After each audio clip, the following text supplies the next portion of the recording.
Tonight on Ukraine Today, Berlin peace talks. What did Ukrainian President Volodymyr Zelenskyy discuss and what was agreed on with Trump's special envoys Kushner and Steve Witkoff?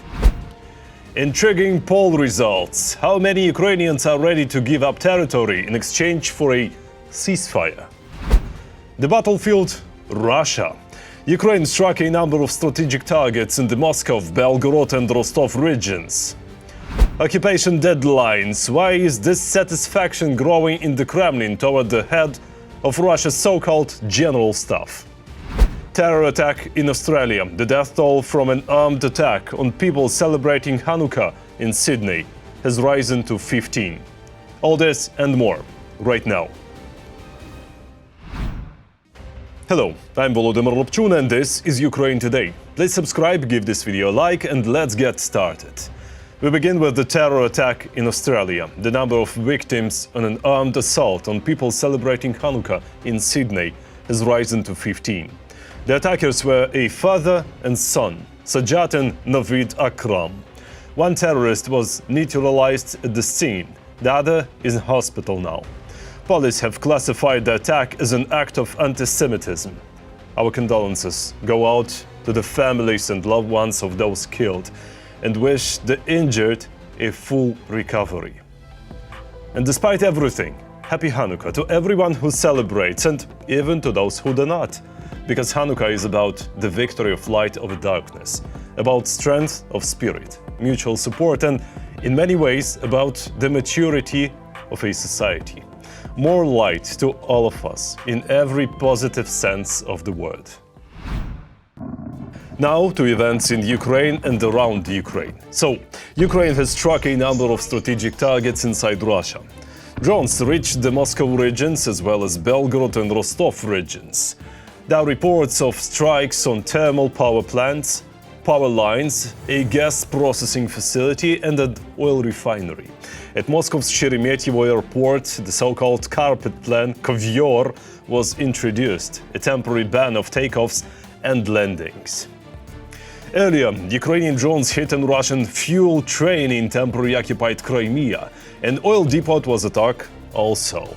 In the Donetsk region, Ukraine's Special Operation Forces struck an electronic warfare station and an enemy FPV drone operator training center. According to Deep State, Russian forces have occupied the village of Tovste in the Donetsk region, previously known as Tolstoy. The enemy also advanced near Yampil and in Siversk. More details on the battlefield situation in the report. The Ukrainian armed forces have begun the deoccupation of Pokrovsk. In just a couple of weeks, more than 15 square kilometers have been liberated in the city, and the defense forces continue to build on their success. For example, this week alone, the area under the control of the defense forces in Pokrovsk has increased by at least 3 square kilometers. Today, that figure stands at 16 square kilometers. Accordingly, out of the total area of 29 square kilometers, the total area of the city of Pokrovsk. So, as we can see today, more than half of the city is already under the control of the defense forces. At the same time, the enemy does not stop trying to advance in this direction, as they like to say on Russian TV, while actually achieving negative results. Another confirmation of this was a recent video from Ukrainian drone operators who, apparently in a single attack, stopped an entire column of Russian equipment on the outskirts of the city. When they burn so powerfully and brightly, it means they were destroyed literally in the course of one swift raid. In other words, they are lined up first of all in a tightrope. That is, they were taken out while on the move. And the strike was obviously a single simultaneous attack. All 7 vehicles were hit at once. Again, I want to emphasize, this is not everything that was moving toward Pokrovsk. This is only what happened to be caught on camera by this particular drone. At the same time, the Ukrainian command notes that the intensity of assaults on Pokrovsk is beginning to decrease. According to Commander-in-Chief Alexander Syrskyi, this is due to the incredible losses suffered by Russian units. Meanwhile, the Kremlin's mobilization capabilities no longer cover the occupiers' losses at the front, which consistently exceed 1,000 people per day. It has decreased precisely because while the Russians are of course carrying out regroupings and rotating their personnel, they are now facing the reality that the losses for the ruins of Pokrovsk are enormous. As a result, they are indeed reducing the intensity of combat operations, specifically on the part of Russian units. Moreover, the destruction of the enemy here is taking place not only along the line of contact, but also at the stage of forming assault groups, as well as the destruction of the occupiers' stockpiles in the rear units of the Russian Federation. Just last night, a strike was carried out in the Donetsk direction, including in Pokrovsky, targeting the command posts of the 76th Airborne Division of the Russian Federation. Obviously, losses among the officer corps, as I mentioned, certainly reduced the troops' ability to be effectively commanded. Again, we're talking about the destruction of logistics. This includes warehouses, arsenals, ammunition, equipment, everything necessary for conducting combat.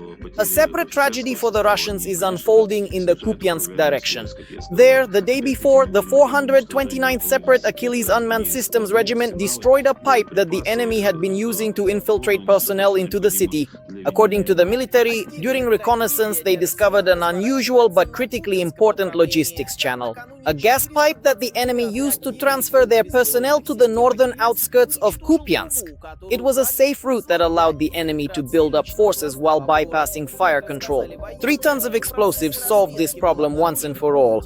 At the same time, President Zelenskyy's recent visit to Kupiansk completely threw off the Russian propagandists, who have been claiming for over a month that the city is under their control. Against this backdrop, a real hysteria broke out in Russian Z-channels. After all, just last month, Putin and his generals personally claimed that Kupiansk had supposedly been taken. Moreover, this was done almost several times in a row. Now, in an attempt to somehow explain the failure, Z-bloggers have started spreading information, obviously disinformation, that supposedly up to 4,000 former convicts, allegedly armed with heavy equipment, attacked Kupiansk. This is already the blatant agony of Russian propaganda. And at this moment, more than ever, I want to remind the bunker dweller of his own statement. The significant events that took place in Kupiansk will, without a doubt, inevitably be repeated at other crucial sections of the front. Perhaps not as quickly as we would ideally like, but their occurrence is absolutely inevitable, and overall that genuinely suits our objectives. At the same time, in order to divert the attention of the Ukrainian armed forces from Donbass, the Russian group has become more active in the south of our country. Fierce fighting is taking place today in the Hulyapol direction, but despite the fact that the number of assaults here has increased by 20%, the defense forces continue to hold their positions. Obviously, Russia will be forced to increase its efforts north of Hulyapol in the Hulyapol direction. This is a key section for the defense of the entire Hulyapol defensive district of the Ukrainian armed forces. At the same time, launching an offensive simultaneously along the entire front of the 5th Separate Brigade and a large part of the 36th sector is becoming increasingly problematic for Russia. The stretching of forces and resources across a rather wide front is objectively and gradually leading to a decrease in its offensive capabilities. At the same time, the defense forces are not forgetting to target the rear units of the Russian Federation, as well as Putin's military purse. For example, last night in occupied Crimea, oil depots and power stations were burning, and the peninsula itself came under a massive attack. Russian public channels reported dozens of missiles and drones coming from Ukraine. In particular, the Crimean Wind Channel reports that in Simferopol, an oil depot is burning near the local power station. Published photos and videos capture a large-scale fire. In addition, there are reports of air defense systems operating and explosions in other cities of the occupied peninsula: Feodosia, Saki, Jankoy, Sevastopol, as well as near the Gvardeyskaya air base outside Simferopol. Russian territories also came under attack. Local social media channels report strikes on a power plant in Smolensk and an oil depot in Uryupinsk, Volgograd region. Fires broke out at the sites. According to open sources, there are 18 storage tanks at the Alpha Oil LLC oil depot in Uryupinsk. It receives petroleum products from suppliers, for example from refineries or via transport, stores them in tanks, and then ships them out for further delivery to customers. Also, last night, Ukrainian Special Operations Forces units managed to destroy an entire train carrying fuel for the occupiers in Crimea. The strike was carried out using the now legendary FP2 drones. Over the past 24 hours alone, Russia has lost at least 980 occupiers killed and wounded. Since the start of the full-scale invasion, total Russian losses now stand at 1,189,470 troops. In addition, over the last day, Ukraine's defense forces destroyed 2 Russian tanks, 10 armored combat vehicles, 64 artillery systems, and dozens of other pieces of enemy military equipment. Dissatisfaction is growing in the Kremlin toward the head of Russia's so-called General Staff, Valery Gerasimov. Why? Because he failed to meet the occupation deadlines for Kupiansk and Pokrovsk. This is reported by representatives of the partisan movement Atesh. According to them, chaos reigns in Russia's high military offices, as the real situation on the front lines looks nothing like what is coming from the mouth of dictator Putin and his inner circle. Unfortunately, this does not stop the occupiers from shelling peaceful Ukrainian cities and towns. Air defense forces neutralized 133 out of 153 drones launched by Russia overnight at northern, southern and eastern Ukraine. Sadly, 17 drones hit 10 locations. In particular, in the Dnipropetrovsk region, infrastructure and transport facilities were damaged. There are injured civilians. Ukraine is fighting for freedom. Support independent Ukrainian journalism so we can keep telling the truth about Russia's war. Click the link in the description to become our sponsor. Now is a perfect moment to subscribe to the channel, like this video and share it. Please do it. Thank you and glory to Ukraine. Ukrainian President Volodymyr Zelenskyy is on an official visit to Berlin. There he is holding meetings with Trump's special envoys, Kushner and Witkoff. They are discussing ways to end Russia's war against Ukraine, the country's recovery and security guarantees. Yesterday, the talks lasted for more than 5 hours. The work continues. It is important to note that Kyiv has already provided Washington with its own version of a peace plan. It is based on the document promoted by President Trump, but with provisions removed that crossed Ukraine's red lines, most notably territorial concessions. Here are the details. Ukraine is rewriting and modifying points of Trump's peace plan, focusing on issues that are key for Ukrainians. Zelenskyy is trying to rewrite Trump's peace plan, not reject it. The president of Ukraine wants to take a constructive stance toward the White House's proposal without losing the trust of his people. In negotiations with the Americans, Ukraine has taken an active position. In an effort to maintain Washington's support during negotiations, Kyiv uses a formula that diplomatic circles describe as "we agree," but insist on holding elections. Ukraine agrees, but There were signals from the US, personally from President Trump, about holding presidential elections in Ukraine. I'm not clinging to my seat. There will be elections if our partners can ensure security. Deputies are preparing options. Since Donald Trump is opposed to Ukraine joining NATO, Kyiv is offering an alternative, security guarantees in the form of bilateral agreements, which must be approved by the US Congress. Security must be ensured for Ukraine absolutely and unequivocally, and Ukraine will not agree to accept any kind of half-baked substitutes or alternatives. And there's absolutely no point in expecting or anticipating a Minsk III or Budapest II today at this moment. A refusal to control the territories of Donbas under Ukrainian administration. Ukraine and Europe call it a reward for the Russian aggressor, while simultaneously demonstrating that Russia's territorial demands are based on hypocrisy as well. In Lupyansk and the city of Krasnoarmysk, the enemy ended up blocked and surrounded. By the way, I discussed this issue with the commanders of the relevant group. They have no objection, Andrei Andreevich, no objection to allowing representatives of the media, foreign journalists, into the enemy's encirclement zone. Today, the Kupiansk direction. Our soldiers here are achieving results for Ukraine. The Russians talked a lot about Kupiansk. We see it. I congratulated the guys. Thank you to every unit, to everyone fighting here, to everyone destroying the occupiers. Today, it is very important to achieve results at the front so that Ukraine can achieve results in diplomacy. In the most difficult issues in negotiations with the Americans, leaders provide important assistance to Kyiv. European states. Europe understands perfectly well where the United States is heading within the framework of its new security doctrine.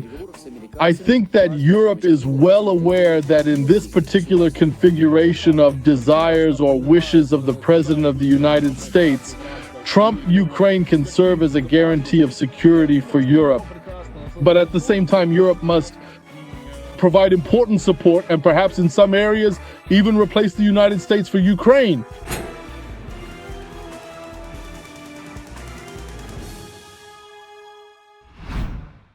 Meanwhile, Reuters reports that President Zelenskyy is open to Ukraine giving up its aspiration to join NATO in exchange for security guarantees. From my side, I would add NATO membership is security guarantees. However, if our Western partners insist that the alliance should remain without the most experienced army in Europe, the Ukrainian one, and Ukraine in turn without NATO, then Kyiv is ready to listen to and consider alternative proposals. So how do Ukrainians themselves view Russia's war, peace talks, and the actions of their president, you may ask? A poll conducted by Kyiv International Institute of Sociology shows that a majority, 63%, are ready to endure the war for as long as necessary. Only 9% believe it will end before the beginning of 2026.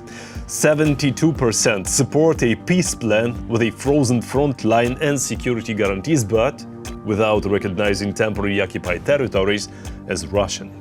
61% say they trust President Zelenskyy, and only 9% want presidential election before the end of war. Economists in Russia are sounding the alarm. Money is running out.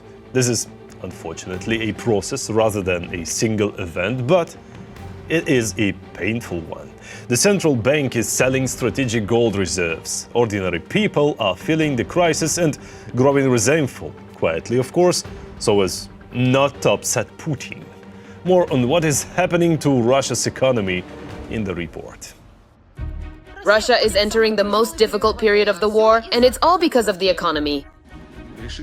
We decided that out of all the available tools, it would be more honest, straightforward, and reliable to simply go ahead with this increase. It's a temporary increase, I hope, but an increase nonetheless. Putin continues to convince his people that he has everything under control and that everything is going according to plan. Supposedly there are successes at the front, and supposedly the economy is growing. Moreover, he boldly declares that Russia is even ready for war with Europe if necessary. But in reality, the situation is far from comfortable. This was vividly demonstrated at the front by the situation in Kupiansk, in the Kharkiv region. The West Group liberated the city of Kupiansk. In other words, that's it, it's completely finished. That's correct, the city is under our control. At the same time, Kupiansk has not been captured. On the contrary, Russian troops there have found themselves surrounded. And in the economic sphere, the sharp increase in taxes clearly highlights the problems. After all, they need to find money somewhere to continue the war. The corresponding government plan has already been prepared as well. This is very important. We have discussed this repeatedly. In connection with the VAT increase, we need to make sure that nothing goes into the shadows, that everything operates legally, and that the corresponding revenues go to the budget. Experts agree that the Russian economy is entering its most difficult period since the start of the full-scale war. Russia, from being a gas station, has now turned into a country that it is now importing light petroleum products. This is due both to sanctions and to the strikes by Ukrainian drones, which have shut down 20% of Russian oil refining. The increase in military spending no longer stimulates the economy, and the budget deficit is growing, while Russia has no foreign investment or loans. Even China didn't help. Putin's trip to China and his request to his Chinese comrades to grant the Russian Federation a stabilization loan in yuan ended with nothing. So, as of today, Russia has no mechanisms for external borrowing at all. And the last fund they used to cover the budget deficit, starting from 2022, the National Wealth Fund, is now almost completely depleted. They started the war with 12 trillion in the fund. Now there is less than 2 trillion left in the fund. Putin wanted so badly to bring the Soviet Union back to Russia that he didn't even notice how he dragged his country to this rock bottom. Do you understand what the point is? Why do we say that the situation in Russia is even worse? At that time, the Soviet Union, for the most part, survived thanks to a huge amount of external borrowing. So, if you look at the trend, thank you. The debt of the Soviet Union in the last 7 years before its collapse was growing almost exponentially. Today, the Russian Federation has no borrowings. It is cut off from international financial markets. The collapse of the Soviet Union did not happen because of a revolt, not because of a revolution, but simply because the economy could not withstand it. So the Kremlin is forced to raise taxes and increase domestic borrowing, which fuels inflation. Raising taxes on businesses is basically like killing the goose that lays the golden eggs. If we carefully look at the current situation in the non-military civilian sectors of the Russian economy in the present day, it is truly an absolute and complete nightmare. Despite the repressive system, public discontent is growing, especially in the regions. Funds for the regions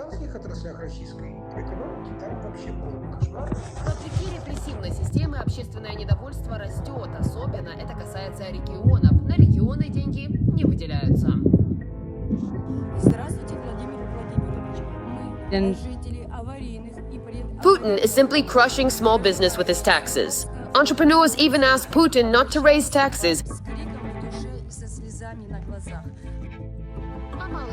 But the crisis hasn't just affected small businesses. Throughout this year, the media has repeatedly reported that large enterprises have started laying off employees because they can't pay their wages. We are a team in the Nizhny Tagil division, Novolex company, working on the construction site of the Volkovskaya deposit third phase. Construction of a beneficiation plant for processing copper iron at the Anadyevsky mining site, Volkovsky Gok, near the city of Kushner, in Sverdlovsk region, where we are currently located. We would like to inform you that this organization has not paid advances or salaries for 2 months now. At the same time, Avtovaz, which the Kremlin wants to present as the pride of the Russian automotive industry, is losing its employees. Since September alone, Avtovaz has cut salaries from 100,000 to 50,000. They canceled bonuses and overtime pay. People have started leaving the company and the cars are being produced in terrible condition. They break down right in the showrooms. Did yours break down right here in the showroom? No, it didn't break down. It's Patina and this part. Did the factory just decide not to finish it? The crisis has also affected such an important sector in Russia as the nuclear industry. In the Ulyanovsk region, about 300 builders of a nuclear facility went on strike because they weren't paid their wages. They refused to continue working. Lately, since June, we've been experiencing delays in our salaries. Every month, the delay is a month, sometimes a month and a half. Accordingly, the delay is significant, especially for those on business trips. Previously, workers at Nagres and Primorye did something similar. They spent the night at the facility and even threatened to jump off the roofs. And all of this happened because welders, electricians, and assemblers were forced to take extreme measures, protesting against unpaid wages. And these are just a few cases out of hundreds of others. The Kremlin is trying to squeeze as much money as possible from within the country. That's why there are already ideas being voiced about taxes for the childless. If they don't increase the birth rate, let them pay too. Then go ahead and pay, dear ones. What? A tax for a decent old age if you don't want to have children. There is no external lending. Even Russia's oil, as in a gas station country, has to be imported. Experts to a person are quite shocked by such Kremlin policies.